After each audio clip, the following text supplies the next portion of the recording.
Awalnya tidak mau, tetapi dengan imbalan yang sangat besar, akhirnya kemudian Labid ibn A'sam siap menyihir Nabi.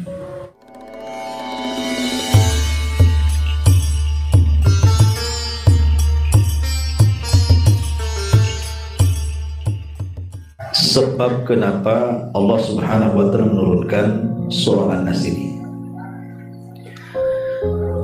Di zaman Nabi SAW, orang-orang Yahudi itu sangat memusuhi Nabi.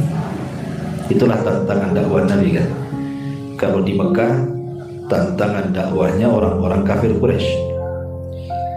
Hijrah ke Madinah, rupanya musuhnya lebih berat lagi, orang-orang Yahudi. Orang-orang Yahudi ini sebenarnya mereka meyakini tentang kenabian dan kerasulan Nabi kita Muhammad SAW. Beda dengan orang-orang musyrik Arab, orang-orang Mekah. Mereka tidak mengakui sama sekali. Kenapa demikian? Karena orang-orang Yahudi itu punya maklumat. Mereka punya pengetahuan dari kitab yang mereka baca, kitab Taurat yang diturunkan kepada Nabi Musa, bahwa dalam kitab itu ada isyarat tentang kemunculan Nabi akhir zaman itu, dan ciri-cirinya persis melekat kepada Nabi SAW, dan mereka tahu. Makanya orang-orang Yahudi Madinah yang mereka betul-betul menjalankan perintah dari kitab yang mereka baca, seperti contoh saja Abdullah ibn Salam masuk Islam. Padahal Abdullah ibn Salam itu tokohnya, di mana orang-orang Yahudi Madinah kalau ada masalah bertanya kepada Abdullah ibn Salam. Tapi walaupun tokohnya Yahudi masuk Islam, ternyata pengikutnya tidak ada juga masuk Islam, karena kedengkian mereka kepada Nabi. Lah kebencian orang-orang Yahudi kepada Nabi SAW itu kurang lebih dengan nenek moyang mereka Bani Israel, yang mereka suka memusuhi nabi-nabinya. Makanya Allah gambarkan dalam Al-Quran orang-orang Bani Israel itu yaqtulunal anbiya bighairil haq. Mereka suka membunuh para nabi tanpa ada hak yang dibenarkan. Maka di masa Nabi SAW upaya-upaya pembunuhan kepada Rasul itu sudah terjadi. Salah satunya kenapa terjadi perang Bani Qunaiqah. Kabilah Yahudi di Madinah yang paling besar itu kan ada 3, walaupun semuanya ada 10, tapi yang paling besar adalah Bani Quraidah, Bani Qunaiqah, dan Bani Nadir. Itu yang paling besar. Lah salah satu peperangan melawan orang Yahudi itu ada namanya perang Bani Qunaiqah. Kenapa coba? Karena ada upaya pembunuhan secara sadis oleh Yahudi Bani Qunaiqah, hendak menjatuhkan batu besar di kepala Nabi. Tapi Jibril memberitahu bahwa mereka sudah buat makar akan membunuh Nabi. Makanya Rasul ketika diundang untuk melakukan rapat dengan orang-orang Bani Qunaiqah tidak jadi, malah kemudian datang bawa pasukan. Dari mana Nabi SAW tahu bahwa mereka punya rencana untuk membunuh Nabi? Ya tentu dari Allah. Allah kasih tahu bahwa jangan pergi ke sana karena mereka sudah membuat makar. Makanya terjadilah peperangan. Ya. Nah, salah satu upaya-upaya yang dilakukan oleh orang Yahudi untuk menyakiti Nabi SAW itu adalah dengan cara menyihir Nabi. Jadi orang-orang Yahudi itu berusaha mereka menyihir Nabi, tapi tak mempan. Karena kita tahu bahwa kalau bicara tentang sihir, maka pertama kali mempelajari sihir itu orang-orang Yahudi di zaman kerajaan Sulaiman, dan itu disyaratkan dalam surah Al-Baqarah 102. Antum bisa baca dalam surah Al-Baqarah 102 itu menceritakan tentang kisah Harut dan Marut. Dan itu yang pertama mempelajari sihir siapa? Orang Yahudi. Jadi sihir itu sangat lengket dengan orang-orang Yahudi. Lah ketika mereka sudah tidak sanggup menyihir Nabi SAW, akhirnya mereka menyewa orang.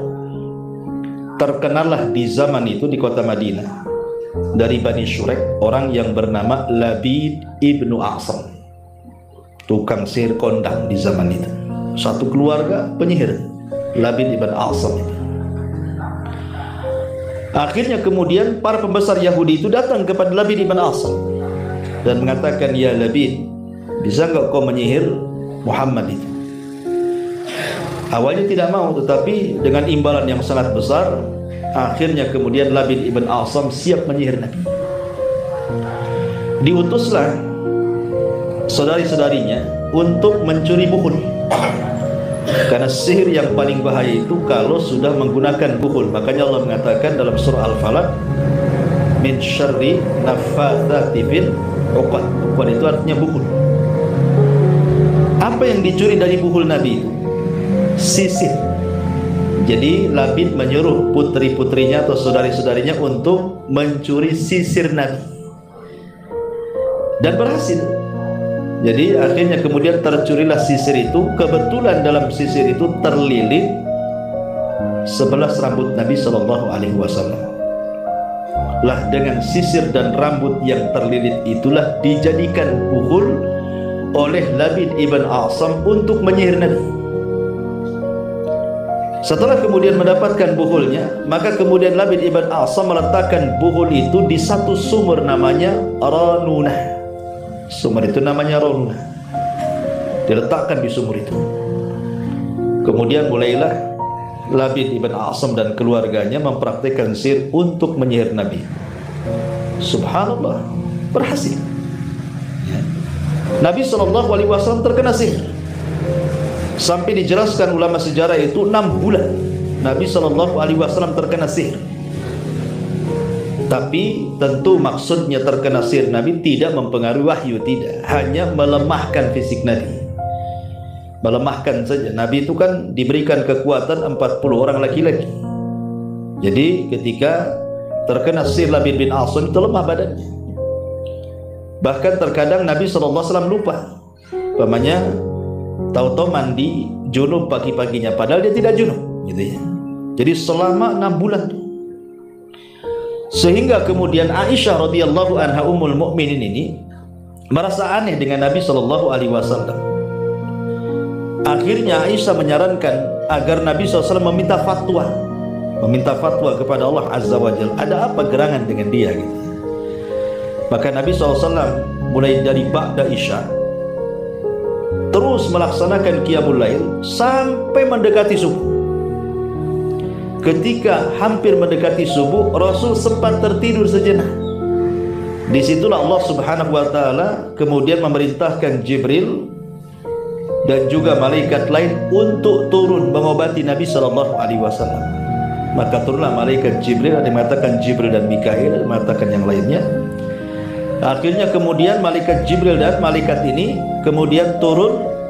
Jibril berdiri di kepala Nabi SAW dan malaikat lainnya di kaki Nabi. Kemudian Jibril bertanya, ada apa dengan Muhammad ini? Maka malaikat satunya mengatakan huwa madbub. Dalam bahasa Arab madbub itu artinya masyhur, kena sihir. Dan Jibril mengatakan, siapa yang menyihirnya? Maka kemudian malaikat ini mengatakan Labid ibnul A'sam. Kemudian kata Jibril, dengan apa dia menyihirnya? Maka dijawab dengan sisir dan lilitan rambut. Kemudian ditanya, di mana diletakkan buhulnya? Di sebuah sumur namanya Ranunah. Maka ketika itu Jibril membacakan 2 surat untuk meruqyah Nabi. Maka Jibril kemudian membacakan Qul a'udzu birabbil falaq dan Qul a'udzu birabbin nas. Disitulah turun 2 surat perlindungan. Jadi sebab 2 surat ini turun dan dibacakan Jibril kepada Rasul karena Rasul terkena sihir. Makanya kenapa 2 surat ini oleh para ulama disebut muawwidhataini, 2 surat perlindungan.